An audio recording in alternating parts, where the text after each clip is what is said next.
Pagos con Bizum, consultas médicas por teléfono, reservar unha cita por internet, acceder á banca digital, descargar a carta dun restaurante a través dun código QR, facer a compra sen sair da casa. O mundo avanza a golpe de clic, pero non todos poden facelo á mesma velocidade. Tanto é así que os nosos maiores xa lanzan unha mensaxe de socorro. Os avances tecnolóxicos están a illalos. Trámites que antes eran sinxelos e totalmente presenciais convertéronse nunha odisea diaria para milleiros de persoas. É que hoxe 9 millóns de persoas en España teñen máis de 65 anos, ou o que é o mesmo, o 20% da poboación. Entre todas elas, máis de 2 millóns viven soas, sen unha man que lles poida axudar con todas estas xestións. A fenda tecnolóxica xa ameaza con convertelos en cidadáns invisibles, privados de dereitos básicos, de servizos esenciais e da posibilidade de decidir sobre a súa propia vida. Estamos entón condenados a subirnos ao tren digital ou seguirán quedando algúns no esquecemento?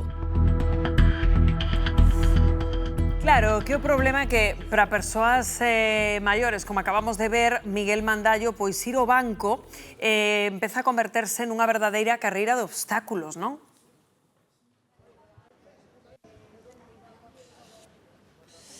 Pois sí, Rocío, efectivamente, os trámites para a xente maior cada vez son máis complicados, porque como era ir ao banco antes e como ir agora?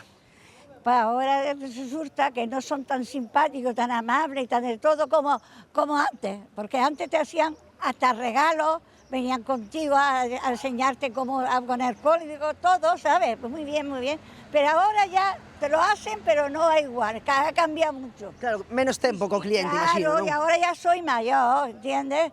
Así que ahora tienen que mirar más por los mayores, porque a veces te equivocas al meter la tarjeta, ¿me entiendes? Pues ya está. Hai que cuidar da nosa xente maior, efectivamente.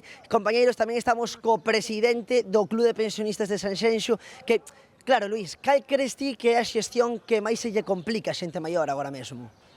Cara a un caixeiro, eu penso que é o ingreso, que non saben facer un ingreso. Quitar cartos é o máis doado, porque é o máis fácil.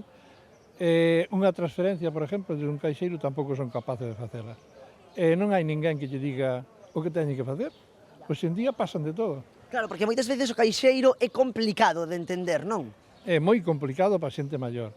Dicir, para a xente que chega hasta os 50, 60 anos, ainda colle un pouquiño a onda, e hoxe en día os maiores xa non están por eso, ni a banca online, ni nada disso. Claro, as novas tecnoloxías, Luís, moitas gracias, as novas tecnoloxías, compañeiros, son o problema, non? Entendo, moitas xestións de forma online que son complicadas para a xente maior.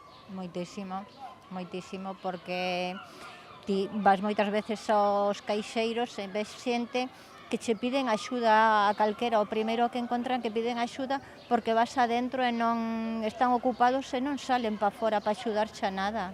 É increíble. E que solucións pedides? Que teñan un pouquiño máis de empatía coa xente, que é xente maior e que terán que axudalos, para iso están cobrando, están xogando cos nosos cartos. Porque se nós non metemos os cartos aí, eles non teñen traballo. Efectivamente, máis claro imposible, creo, compañeiros, xa vedes como é o sentir da nosa xente maior ca xestións do banco.